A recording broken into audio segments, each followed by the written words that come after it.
Good evening. Welcome to another episode Inside Sports with Rashad Mitchell, episode number 32, the final episode in the month of December, the final episode in the month of December. Not only that, the final episode in 2024, the final episode of the year. This is Rashad Mitchell coming to you live on Facebook, YouTube, and Twitter. Elevation 52A Sports and Lifestyle is the platform.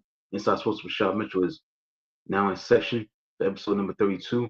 Let's get into it, man. We're going to close out. I'm not going to do any, end of the year stuff, year in review. Just going to get into the main thing that took place in sports.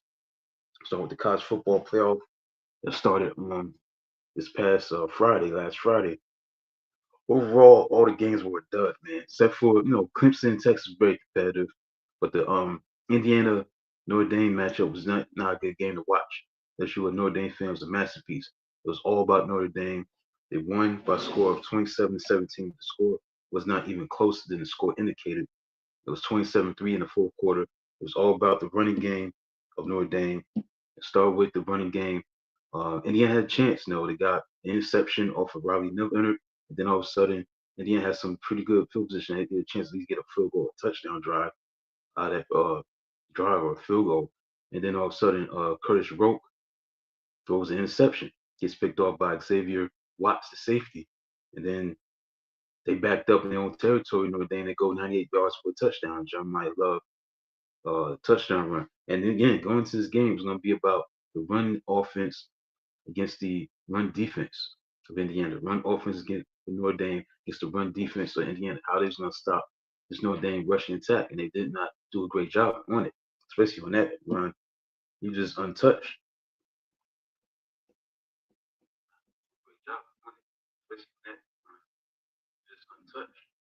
Untouched. So when he ran for that touchdown, it's like it set the tone for the whole game. Notre Dame was flying ever since that touchdown was scored, and then look back, they ended up winning, going away 27-17 again. The score is lopsided. Scores of the two touchdowns they scored that don't mean nothing. They were totally dominated by a better team in Notre Dame. They were a better team throughout. And they showed it, and they was able to get the job done and win. Scored 27-17. They advanced to play Georgia in the Sugar Bowl, which is a game that Notre Dame could win. Saying Georgia's not as good as they used to be. As usually are. Obviously, won two national championships in a row. Could have played for a third. They counted out of the playoff race last year. Now they're in the playoff again. But Notre Dame could beat Georgia. They could beat them. They got a strong running game. Defense is solid. Not so great in the passing game, but Notre Dame is a live team right now. So they got a chance to knock off University of Georgia. That'll be a fascinating matchup. That's going to be in the Sugar Bowl on New Year's Day. So stay tuned for that. That's just going to be a big time matchup. But Indiana just did not get the job done. They did not deliver the goods in a big spot. Again, just like they lost to Ohio State during the regular season, they lost 38-15. Now you lose another game that was much bigger than the Ohio State game, a playoff game, and you don't get the job done. You get embarrassed. You know what I'm saying? Simple as that. You're down 27-3 with 4:50 to go. That 27-17 score is the most misleading score you're ever going to see in college football, any sport, like for us football or PB football, whatever it is. You're blowing the team out by 27-3. You're beating them by that margin of victory. You definitely is dominating the game. This game was not a close game. This game was not competitive. It was all Notre Dame. Give them credit. Notre Dame did their job. They did what they were supposed to do. They took advantage of the home court, home field advantage. They began a new era in college football, and they represented well Notre Dame. Give them credit. They ran for 193 yards on 35 carries. Jeremiah Love had 108 yards on 8 carries. The most of them was the 98 yarder, and they was able to win the game. Simple as that. So when Notre Dame advanced, they will play again Georgia in the Sugar Bowl on January 1st. Georgia right now is a 2-point favorite in that game.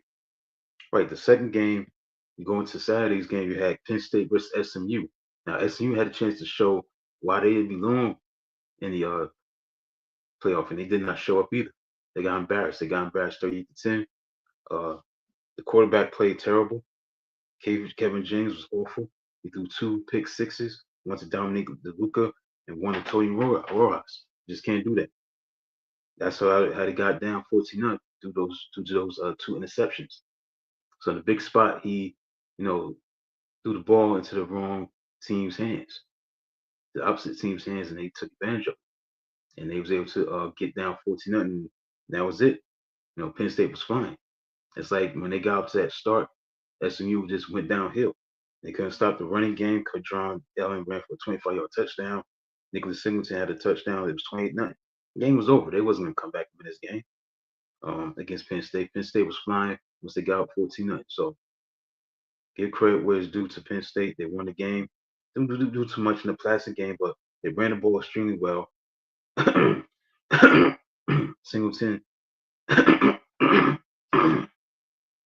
Singleton and Allen had 160 yards rushing total, 25 carries, and 3 touchdowns between these two gentlemen.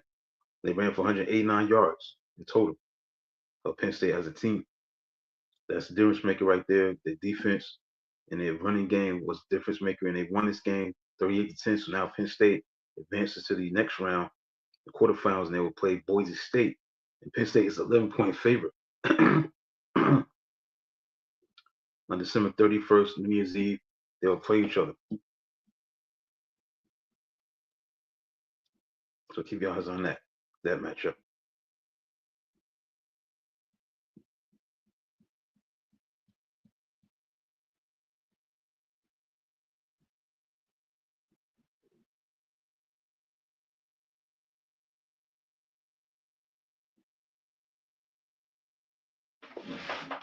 That could be a fascinating matchup because when you look at that matchup, Boise State, they got the running back who Aston Genty, who was up for the Heisman, didn't win it. Obviously, Travis Hunter won it. So that's going to be a great matchup. How they going to stop, that running back? So that'd be a fascinating game. But Penn State is now 11-point favorite in that matchup. So see what happens in that game.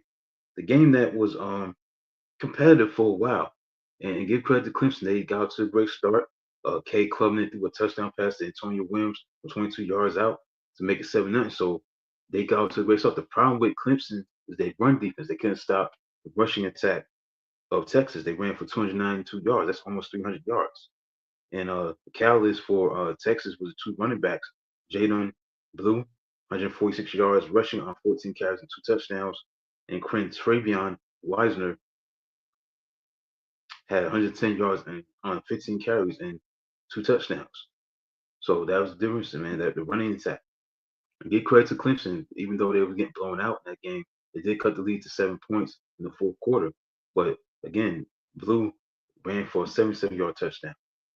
This couldn't have any hints for the rushing attack of Texas, and they was able to win 38-24 and advance. So Texas will play Arizona State in the I think the Peach Bowl next week.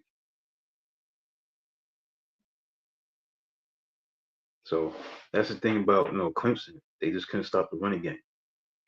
That was the reason why they won the game. Quinn Ewers only threw for 202 yards. They just stuck with the running attack up front, and they just dominated the line of scrimmage when they needed to. 292 yards. That's the difference. When you run that football that well, that's the reason why you win that game. So give credit to Texas. They play Arizona State on New Year's Day, the Peach Bowl, 1 o'clock p.m. The Texas are a big favorite. And I see why. 13.5-point favorite. Arizona State probably gonna use that no one disrespects us, mantra going into this game. But I mean, I'm not surprised that Texas is a heavy favorite. I mean, Texas is really, really good. They're very talented.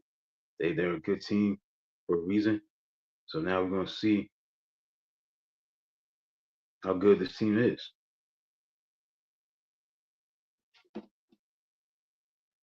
You're gonna truly see.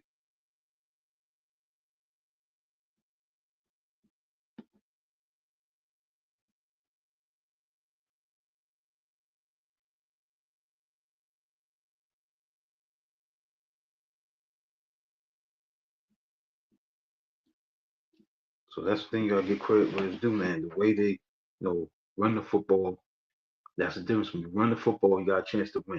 You don't have to pass that much. If you're running the ball, if it ain't broke, don't break it. Because you're gonna be successful. Keep running that football, keep attacking and attacking. That's what they did. That's what this Texas team did. They just attacked that rushing defense of Clemson. Clemson didn't have no answers, despite being in the game at points in this game in the fourth quarter. They the only one that's really competed out of all the teams. At least they kept it competitive in the fourth quarter. You know, only a touchdown game once they got to the fourth quarter. 31-24, 11:43 to go. Clay Covenant kept coming back, throwing touchdown, threw a touchdown to the true freshman T.J. Moore, 7 yards, but they just couldn't stop the running game. Texas always had an answer. So give credit what Texas deserves the credit. Texas give them credit that's due. Now Texas is now advanced to the quarterfinals to play Boise State. And then you had the last game. It was a terrible game. Was Ohio State. You knew they was gonna be ready to go. Losing to Michigan for the fourth straight season and stuff like that. You knew they was gonna be ready to go to get it done, and they put on a great performance. This Will Howard and Jeremiah Smith connection was just at a fever pitch. So they connected with 2 touchdowns, one from 37 yards to start the game, and another from 22 yards to begin the third quarter. As far as the scoring is concerned, third quarter, they won 42-17. 3 touchdown passes, 2 touchdown passes from Will Howard on a very efficient 24 for 29, 311 yards passing, 2 touchdown passes. Jeremiah Smith, true freshman, had 6 catches for 103 yards and 2 touchdowns. There's going to be no on point this time. And just Tennessee just can no. There's going to be in for a long day. But they got to compete at least. At least compete. They didn't do it. They got down 21-0. It was 21-10, 20. They just got out of hand in the second half. I mean, they didn't have a chance, Tennessee. So give credit to Ohio State for bouncing back. And then it does show you that, again, the postseason has changed college football forever. When you talk about the postseason, yes, Michigan beat Ohio State. But when you look at Ohio State, they still in the playoffs. They got the last laugh. They get even more of a bigger laugh. They could beat Oregon, who they'll play next. Ohio State's favored by 2.5 points on New Year's Day in the Rose Bowl. They advanced to the semifinals and they beat Oregon. So they got a couple games away. 3 games away. The quarterfinals, semifinals, get to the national championship game. They 3 wins away from being national champions. Let's say Ohio State does that. What does it mean by losing to Michigan? It doesn't factor in because they handled their business regardless of losing to Michigan. They were still in the driver's seat to be in the postseason. They was gonna fall a little behind in the polls, but they wasn't gonna drop out of the top 10. No. So they on the verge of possibly having the last laugh in the end. Now they gotta get past the #1 ranked team in the country, Oregon Ducks, who they played back in October 12th. That was a shootout. 32-31 was the final score with Oregon win that game. So now we're gonna see if they can redeem themselves and get the victory against Oregon this time. Oregon's beatable. They're not invincible. Uh, Ohio State's very talented. They definitely got a chance to do some great things with that Will Howard to Jeremiah Smith connection that can give Oregon some trouble. It's possible. Also, Jeremiah Smith was the sixth freshman to have over 100 receiving yards in a college football playoff game. So again, they got a lot of talent.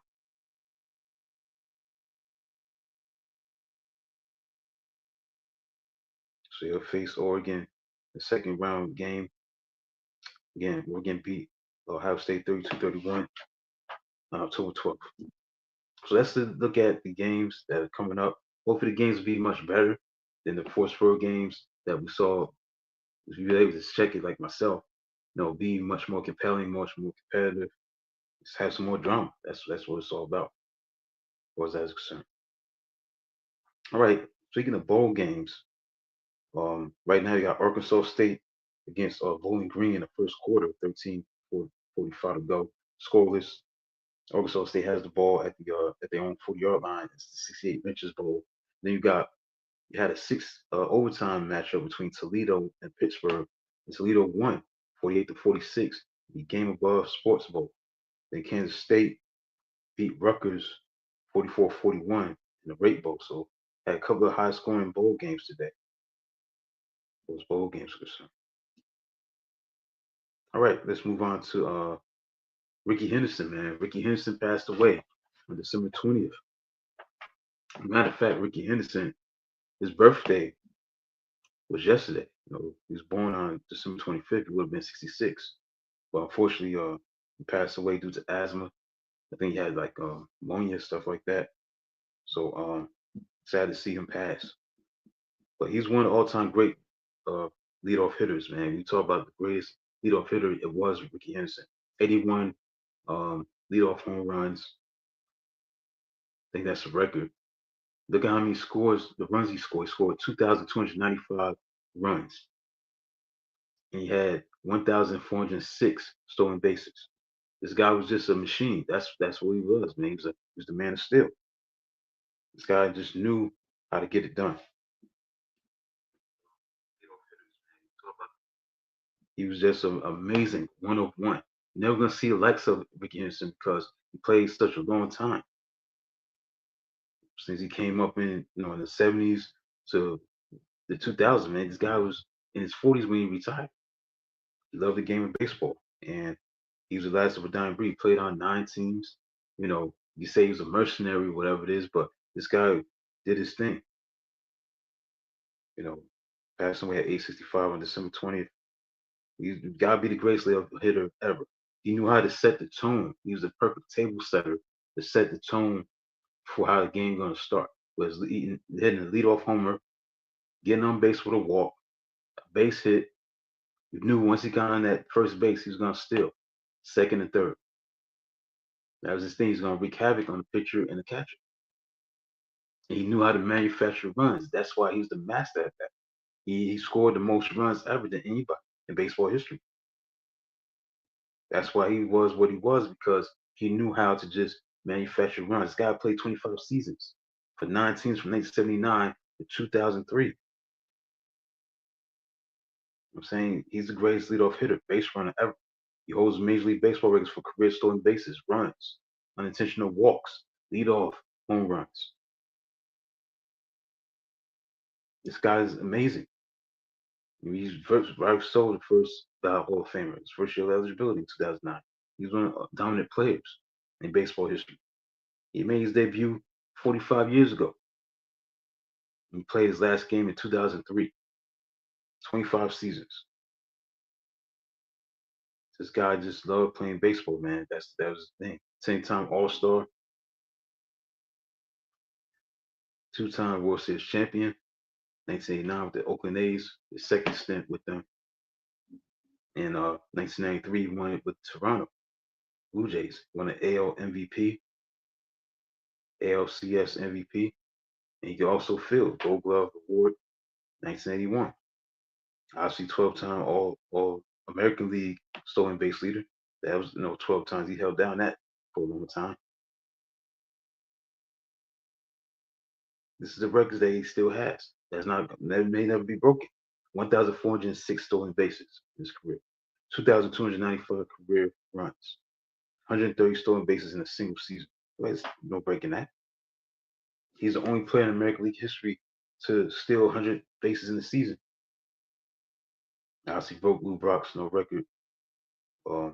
Also, one of the all-time greats. Now he's very flashy. Very flashy. Every hit a home run, he always popped his collar. So he played the game where he broke the old traditional rule. This is how you gotta play the game. You don't have to be flashy, just play. Don't show no emotion, just play the right way. No, you don't have to be cocky, you don't have to be flamboyant, you don't have to be, have a swagger. Express yourself, or express your Rickey Henderson expressed himself on the field. Whenever he hit those home runs, again, he popped his collar. Did his home run trot. He did his thing. He was a personality. He's a character.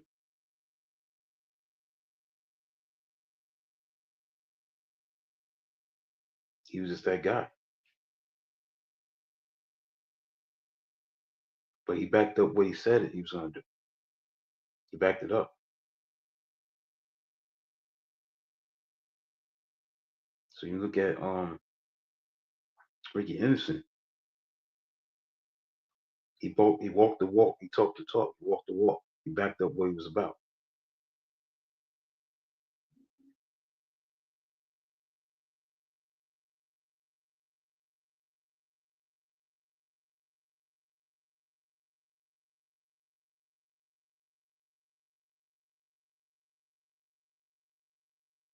That's the thing about it, man. He wiped it up what he said he was going to do, and he did it.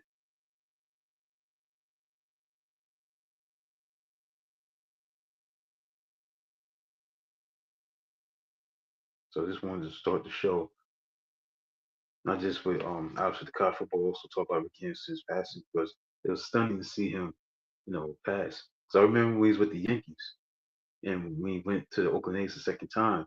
That's why I remember Rickey Henderson playing the World Series against the San Francisco Giants. That was the earthquake World Series between the Giants and the Oakland A's, like the Bay Old Bay Area World Series, and he was able to handle his business and win the championship finally in his career. But he was one of a kind, one of one. So not one of a kind, one of one. The things that he did, he was that guy. He was great at stealing bases, played at a high level. What can you say? Only thing that's misnomer. He didn't win enough championships. Saying he was not on a lot of championship teams. Saying coming into the Oakland A's, this is the Oakland A's franchise at the time in the '70s won three championships in a row. But when he came in, they wasn't having that much playoff success. Made to playoffs maybe one time in '81, I think. And he went to the Yankees, they didn't go to the playoffs that much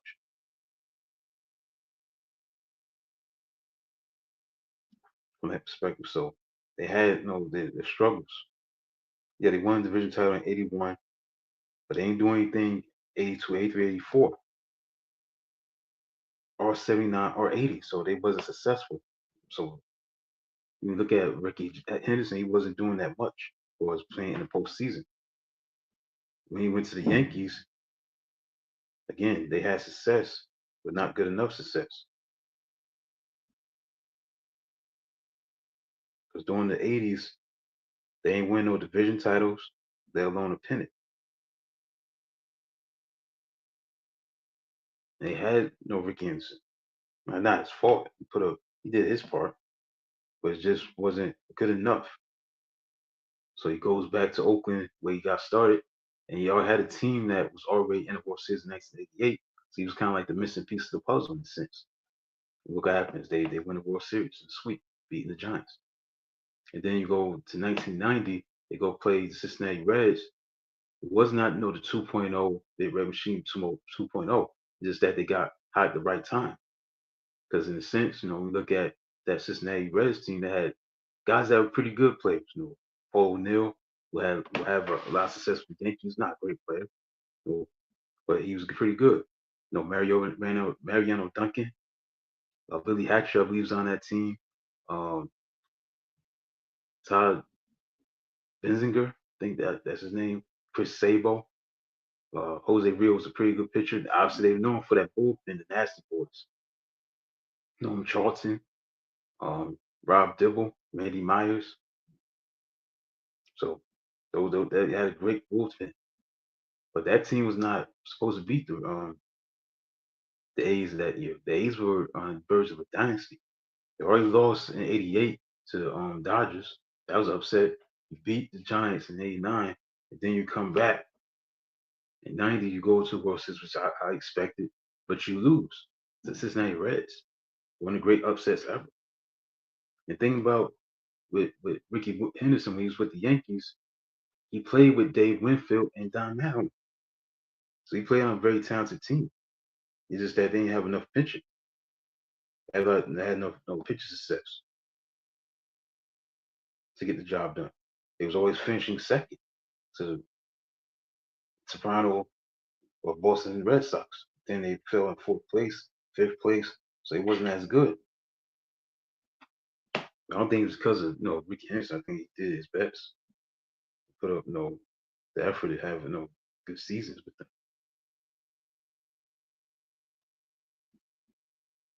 from that perspective. So I just think that he did what he was supposed to do.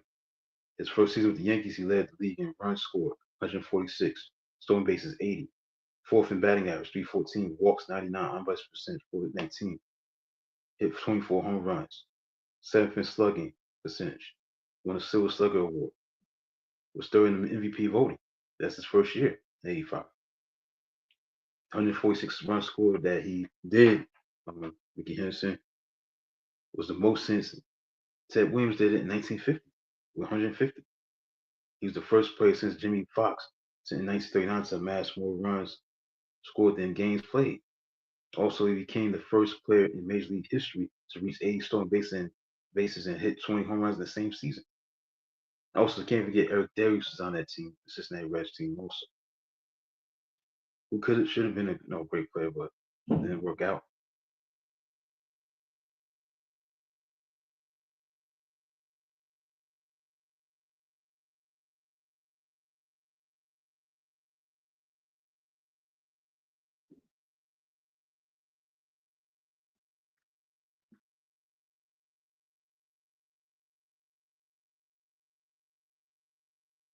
Speaking of Eric Davis, he had 282 home runs. Yeah, he's not Hall of Fame. Should have been. Didn't work out.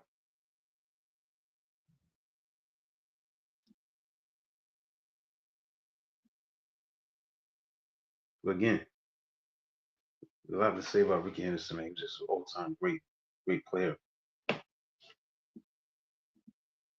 The only thing that he lacked, man, he just didn't have enough World Championships on his belt.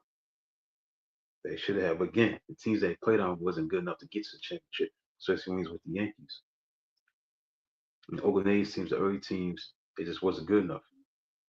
But the 1990 team had no business losing to Cincinnati Reds. Getting swept. Yeah, Billy Hatcher was on the team. Obviously, Barry Bonkin.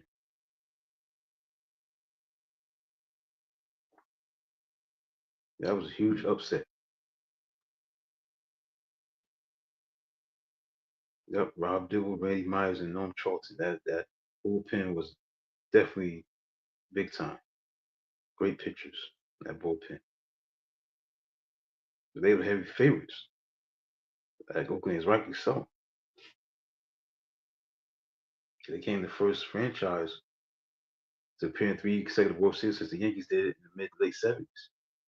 They had Mark McGwire, Jose Canseco, Walt Rice, Willie McGee, Harold Baines. And you still lose the game, lose the series.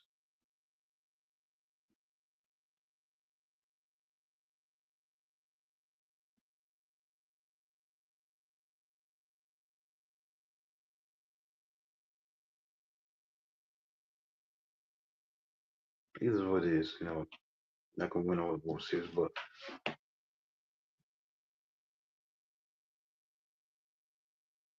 Gaines was one of one. Man. He's one of one.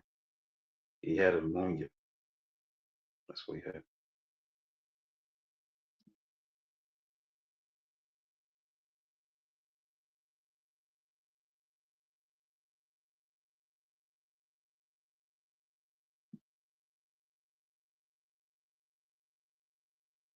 I also said that he was dealing with asthma and with ongoing sinus problems that required surgery last year. Often was fatigued.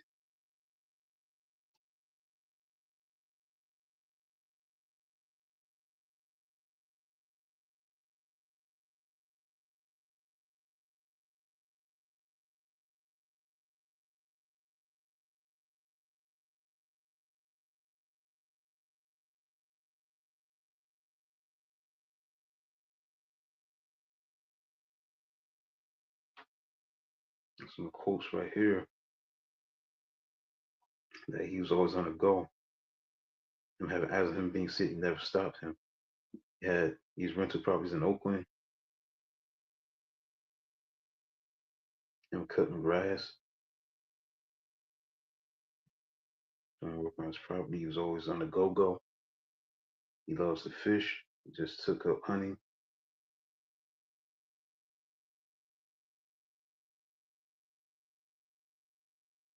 He didn't slow down enough, something like that.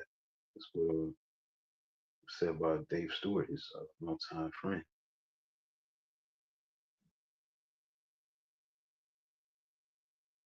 So he dealt with some science problems. He was asthmatic and endured that situation, and he had surgery last year. So he's often fatigued. So he was always on the go. He said, when I heard you say, I wasn't surprised. So he said to USA Today Sports Saturday, doesn't know how to slow it down. He doesn't give himself a chance not to be 100%. Yeah, so he should have slowed down. Maybe he's still going to be alive. So it's going by what I see here.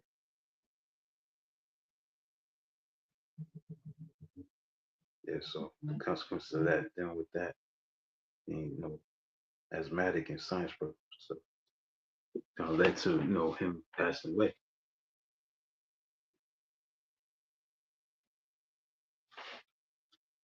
All right, so that's it for Rickey Henderson. Ray, rest in peace. All right,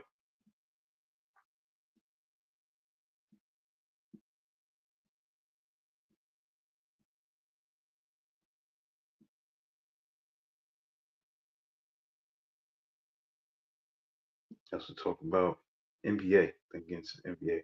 That'd be the next thing to talk about.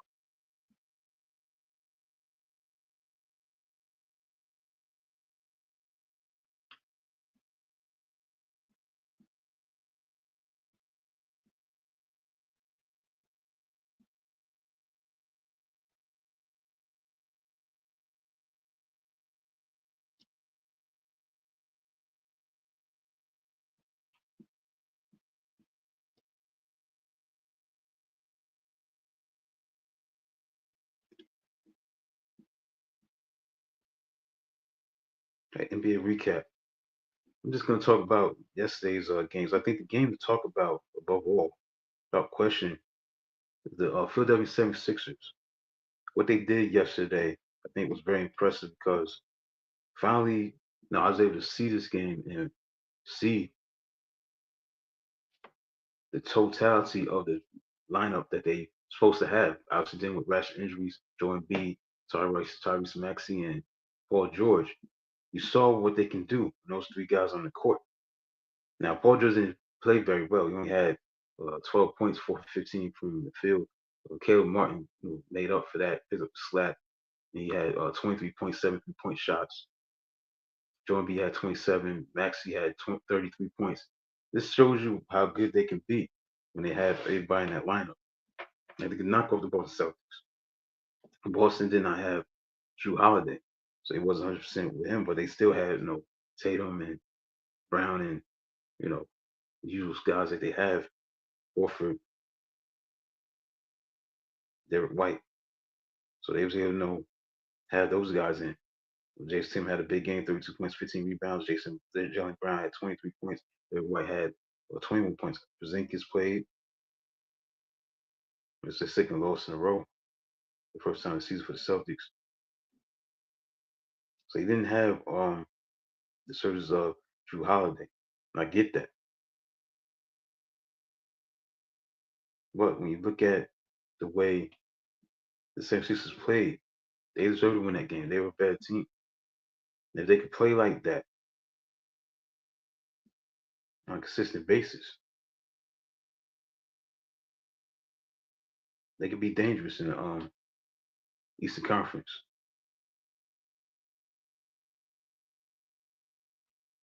Holiday was out due to his shoulder. Yeah, they could be dangerous because when they play like they played last night against the arch rival Boston Celtics, the sky's the limit. This team can do a lot of great things. They're that talented of a team.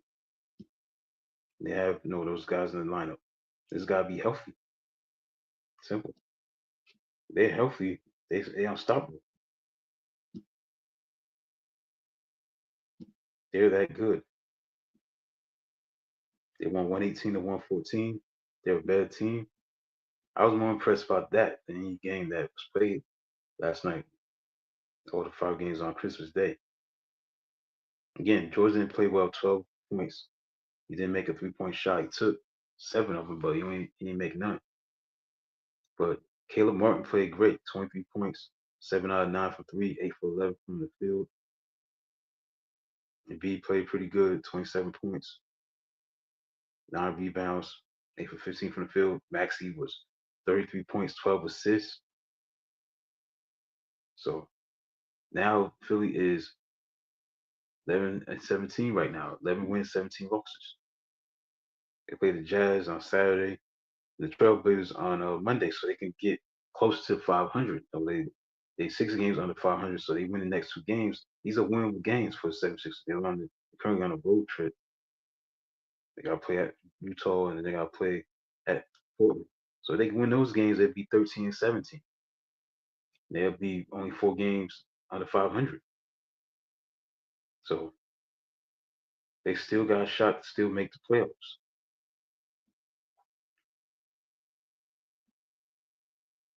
They still make it to the playoffs. They got a chance. They just stay healthy and stay on the court. Simple. That's the main question. That's the only thing I got of yesterday's matchups and games that are around Christmas. Is those matchups to me. Just Philadelphia, when they have these guys on the court, B, George, and Maxey, they can be dangerous. They can win the championship. They can win the East. I'm saying what they did, that's what it's about. That's why you gotta put everybody on the court. Everybody gotta be healthy. And that's the thing that stood out to me for as the NBA is concerned yesterday. Um, Moving forward into the NFL, last week 2 games stuck out. Philadelphia and Washington. Washington was trailing 21-7. They came right back, won that game 36-33 with 6 seconds left when Jaden Daniels, who was definitely rookie of the year in the NFL, threw a touchdown pass to Jameson Crowder to make it 36-35, no, 34-33. I think up two converted. They won 36-33. And did against that defense, a pretty good defense in Philadelphia. And they did a great job. Big time win for Washington. And in the 10-game winning streak that he was previously had. That was a big time win for Philly. The gut check. Impressive win. That's what stood out to me on Sunday's games. Despite Jalen Hurts, being hurt, they had no concussion, but still, they had a lead. It was up 21-7, 21-7-14. They still couldn't hold on to it. Yeah, Jeremy McNichols ran for a 2-point conversion, so it was 36-33.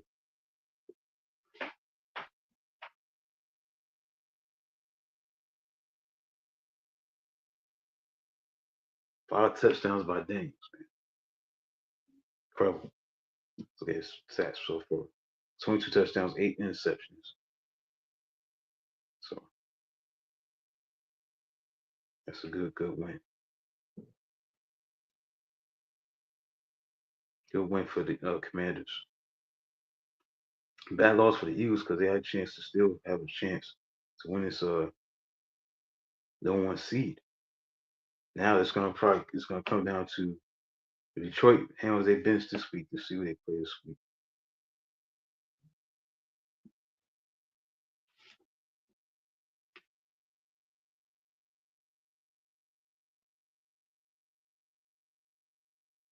They play the 49ers on Monday night. So if they can win that game, they go 14-2. Then look at Minnesota. They play the Packers. That's a tough game.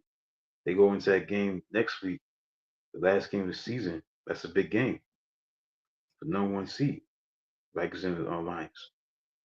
So that's going to probably be up. Yeah, that's going to be up. Ain't probably. It's going to be up for the number 1 seed. Who's going to win the number 1 seed in the NFC? Because everything's wrapped up in the AFC. I'm getting to that real shortly. But yesterday, congrats to the Kansas City Chiefs showed what they are about. Play maybe the most complete game of the season because most of their games they've been playing all year have been 1-score games. From the Ravens game on down, they've been winning all these close games. Think about it. All these games they won been pretty close, except for the Saints game. That uh wasn't as close. Okay, they beat the 49ers 20-18. That's not wasn't a close game. But all these one score games outside the Chiefs and the Browns, but most of these games been pretty close. They beat the Texans 27-19, had to eke out a win. But this game against the Chiefs was truly their best performance of the season. Their best performance of the season because they had 5 sacks on Russell Wilson. They didn't run the ball particularly well, but they passed the ball excellent. 320 yards passing by Mahomes, 3 touchdowns, no intercepts. Kelsey came to his own, 8 catches, eight catch for 84 yards, 1 touchdown. Worthy's playing pretty good. Had a pretty good season, 59 catches, 638 yards, 6 touchdowns. Kelsey had 8 catches for 84 yards, including the touchdown that he caught surpassed Tony Gonzalez, played with Kansas City, 77 catches for his receptions or something. And look at this. I mean, he's not bad. He's catching the ball a lot of late. Pretty good season. He turned out to have a pretty good season. Travis Kelsey got 97 catches. So he almost had 100 catches. I don't think he's gonna should play the last game of the season because they got the number one seed wrapped up. He want to get 100 catches, but 97 catches, 823 yards, 3 touchdowns. Not bad. Had a pretty good season, not to his standards, but still the catches that's up to his standards. So he still has it. And Mahomes, what he's did this year: 26 touchdowns, 11 interceptions. Not bad, pretty good, not great. But this team, the Kansas City Chiefs, showed what they can be. They play total team football. This team can be unstoppable. They can be unstoppable. They can definitely win the third straight Super Bowl because everything's gonna go through Arrowhead. They got the number one seed, so they don't have to play next week. They can rest their starters. So they locked up the top seed, beating Pittsburgh Steelers, who's just terrible right now. They sure they're not that good. No, they got again tough stretch of games. Losing to Philadelphia 27-13, losing 34-17 to um Baltimore. Then you lose 29-10. They're just not doing it on offense or defense, especially on offense. They don't look good. So the Kansas City Chiefs lock up their top seed in the AFC for the fourth time in 7 years. And like I said, they're going to be tough to deal with. They can definitely go all the way. So they don't have to even play at all next week. What's the point in playing? The starters. So they was able to get it done this week. And also give credit to Minnesota Vikings, Sam Darnold, playing very well this year, threw a game-winning touchdown to go ahead for good, 27-24. Sam Darnold to Justin Jefferson, 39-yard touchdown pass with 3:51 to go. 3 touchdown passes from Sam Darnold, 10 catches, 144 yards for Justin Jefferson as they won 27-24 on the road in Seattle to go 13-2. This team's red hot right now. That game against Detroit is going to be a magnificent game because that's going to be all about getting the number one seed in the division. So that's going to be a lot on the line. Division and number one seed is going to be on the line. That game's going to be huge next week. Huge next week.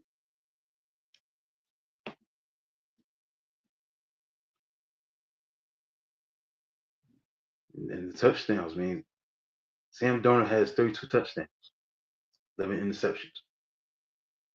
Amazing.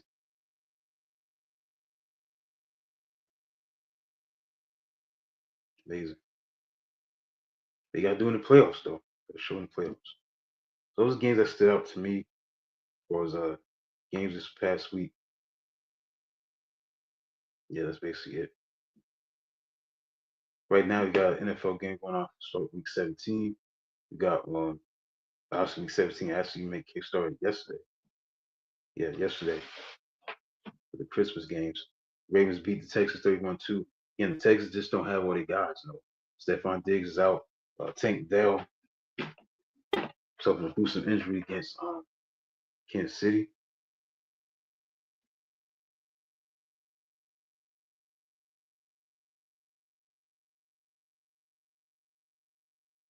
So he's out with a knee injury. He's the very dynamic receiver. He's out.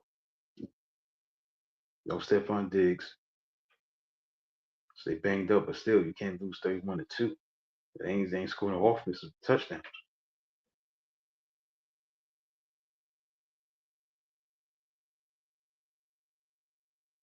So that's where it is. You don't have your guys.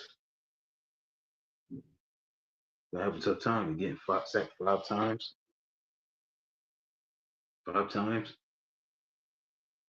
and intercepted. And Joe Mixon only had 26 yards. They're 9-7. So just a bad loss for Houston. But they banged up. So this ain't not the same team as we expected them to be. But again, you just can't lose 31-0.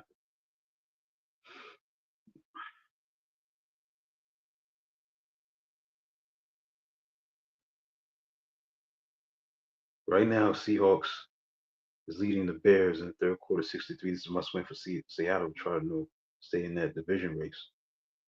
Chicago's not playing for nothing. They're 4-11, so they ain't going nowhere. You got 3 games this weekend, 3 games on Saturday.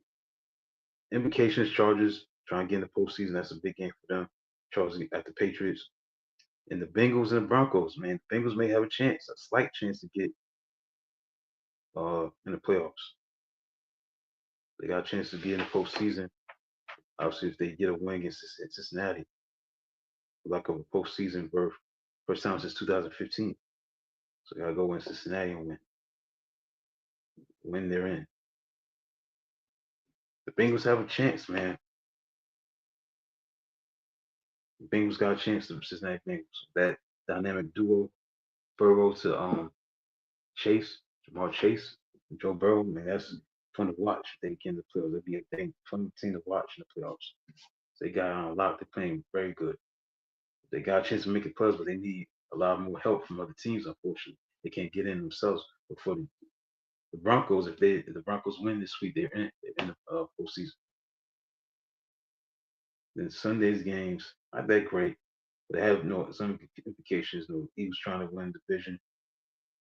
They need to win that game to wrap everything up. Bills, not a big game, but because they're not gonna get the number 1 seed. Maybe they try to get 2 seed. We'll see. But the Packers and the Vikings, that's the biggest game on the schedule. The biggest game on the schedule, without question, is the Packers and the Vikings. Division matchup. Vikings trying to stay relevant for that number 1 seed in the NFC. Now that the Eagles lost last week, they're 12-3. So let's see if the Vikings can continue to play good football and get ready for the Packers and then go play Detroit.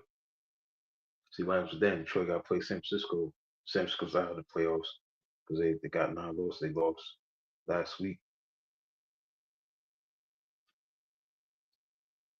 So no more NFC champion 49ers. Well, that's it for them.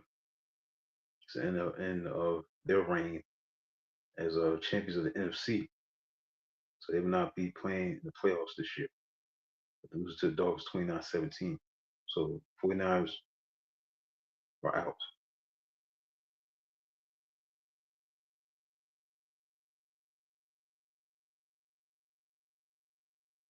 But they were eliminated from the postseason before the game because the Rams and the Commanders, won earlier on Sunday. So they ensured that they wasn't going to get in the playoffs anyway because the Rams won against the Jets and Washington, beat the Eagles. So they have a losing season for the first time in 4 years. It happens, man. Started to get to the Super Bowl every year, but the war of attrition being in 2 Super Bowls, 2019 and 2023, is lose to the Chiefs, winning the championship game. Sometimes that war of attrition kicks in. You're not going to be the same all the time. So all the best for the 49ers next year.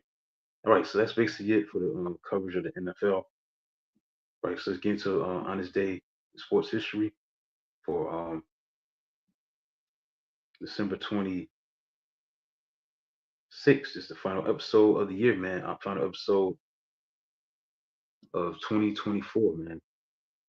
And on a great note, let's get into it. I'm gonna go over everything.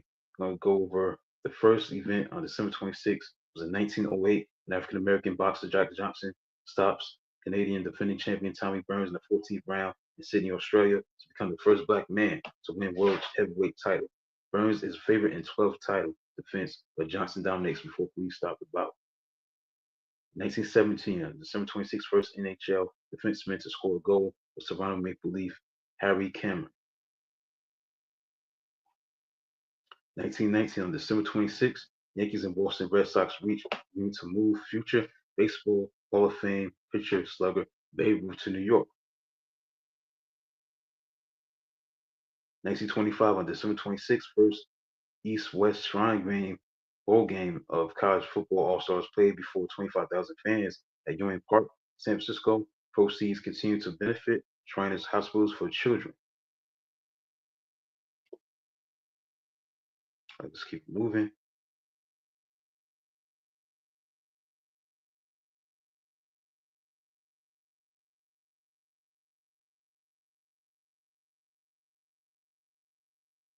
Right, the Eagles defeated the Packers in 1960 on December 26th in Franklin Field, Philadelphia, where Philadelphia Eagles beat the Green Bay Packers 17-13. It was a lone playoff defeat for Packers coach Vince Lombardi for Packers established a dynasty.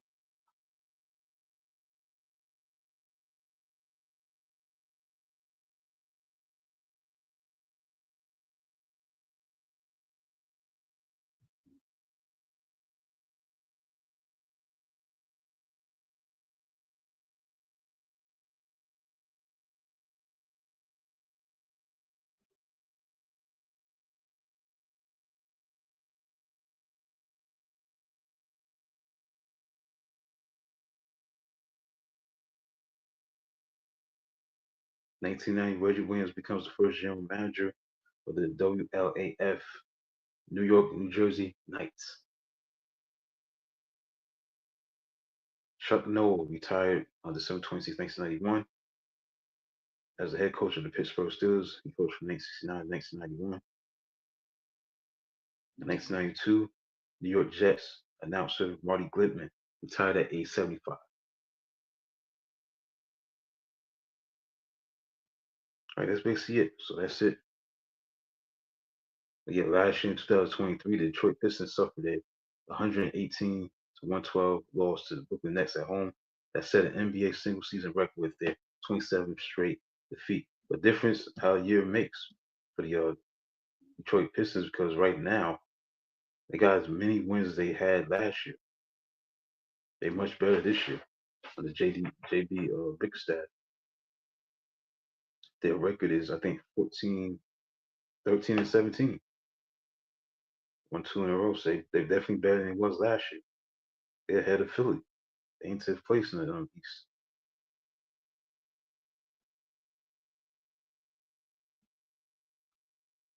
So obviously things are better in Detroit, which is good for Detroit. You can't have it get any worse. So JB Bickerstaff is doing his thing, making it happen. And right now he's the coach of the Pistons, and they're playing pretty good. They're 13-17. It's no better than that. We talk about um, where they're playing right now, the brand of basketball that they're playing. I think you gotta just take a look at that. The way they're playing basketball right now is just definitely way better than it was last year. They lost 27 straight, but not the case this year. So that coach is doing a not phenomenal job, put them in a position to be at least at 13 wins this part of the season before the new year comes. So they got 13 wins. Right, so that's it for the show. The final episode, the month of December, the final month of 2024, man. It's been a great journey. I started the show, the first half of the show, I think back in May, and I started being on this platform in April. Like a spilling, like I said, I saw this job opportunity. I think I got it by email, something like that. But either way, I discovered the position, what he was looking for, and I've been on it ever since. Had some ups and downs, but um, at times I don't get specific. But I'm just happy to be part of this platform. I'm looking forward to next year, 2025. This be going on a year since I've been on this station, on this platform, Elevation 52A Sports and Lifestyles. Happy for all the work that I've done. Continue to keep your eyes on the articles that I've continued to write. Um, Cover from this month is up there, and the other one's still not up there, but it's already done. I don't know when it's gonna be updated, but I already uh, ready to have the next article be put up there also for this week. But last week is not up there, but be on the lookout for the two articles to be uploaded and put on the website. So you know, read those pieces about what I've done, or I talk about sports and stuff like that, sports related. So it's been a great journey, man, a great year. This journey started back in April overall, and now still doing this as we close out 2024. So I thank Michael Spilling. Special thanks to him for allowing me to be part of this platform. I'm very appreciative of it. Thank you. Hopefully things get better next year. This platform gets bigger and bigger. That I just do my part to make a small contribution to this platform. And that's what it's about. Um, just do my part, stay in my lane. Seem to pile these episodes. It's already episode number 32, and the best is yet to come next year. So we'll be coming on every single uh, Thursday night from 9 p.m. to 10 o'clock p.m. Eastern Standard Time. Only on Elevation 5280 Sports and Lifestyles. Stream live on Facebook, YouTube, and Twitter. Best yet to come. So I'm grateful to be part of the platform. I'm grateful to be writing articles as well. You can read those articles on e52sports.com. I love seeing the pictures of what I write about to describe what I'm talking about. I think Michael has something to do with that. I don't think obviously have no input in that. Well, it's pictures of what I write about to describe what I'm talking about. But that's a great feel of it. It's like writing for Sports Illustrated, just to see the pictures up there. So I'm happy to just be writing for a website and representing something like this. This platform is not the biggest platform of all time, but at least it's a good platform. Something to fit in with and build on. So I'm looking forward to being on this platform next year and years to come. See how it goes. But I enjoy my time in 2024. I'll be back in 2025 for another episode next Thursday. Which will be January 2nd. Kick off the new year in 2025 and continue to talk sports. The college football playoffs heating up, the quarterfinals, and all the way to the national championship game. The NFL playoffs is coming up. Kansas City win 3 straight in a row, 3 Super Bowls in a row. So a lot to talk about, like to write about. So I'm looking forward to doing my thing on both sides, writing and doing radio. Doing two things, writing articles and doing radio on this platform. So that's it, man. That's it. Happy New Year to those who are listening right now. I'll be back next year on January 2nd for a new episode number 33, kick off 2025. So that concludes this episode, man, number 32. I thank all the listeners that have been tuning in all year long. So I've been on this platform. Again, best special thanks to Michael Spilling. The best yet to come. So until then, talk to you next time, next Thursday night in 2025. Happy New Year, everybody. From Inside Sports with Rashad Mitchell. Until then, talk to you next year in 2025, next Thursday night. Good night.